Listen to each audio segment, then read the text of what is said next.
কালকে মা দ্বারকা থেকে বাড়ি ফিরেছে, আর কালই ছিল মা বাবার অ্যানিভার্সারি। তো বাবা মার জন্য একটা ফুল নিয়েই এসেছিলো, তো আমি বাবাকে বললাম তুমি ফুলটা মাকে দাও, আমি একটা ভিডিও করি। দেন মা শুয়ে পড়েছিল, আমি ফুলটা সুন্দর করে ফুলদানিতে সাজিয়ে রাখলাম। আমার ফুলদানিতে ফুল সাজিয়ে রাখতে না খুব ভালো লাগে।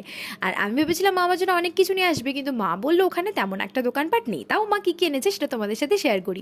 মা এনেছিল এই ব্যাগগুলো আর এই বাঁধনি প্রিন্টের ওড়না দুটো, আমার এত ভালো লেগেছে যে কি বলবো। আর এইগুলো কি বলো তো, গেস করতে পারছো? এগুলো হচ্ছে ঠাকুরের বসার জন্য ছোট্ট ছোট্ট পিঁড়ি, মানে এত সুন্দর দেখতে, আর ওপরের কাজটা এত সুন্দর, আমার তো খুব পছন্দ হয়েছে।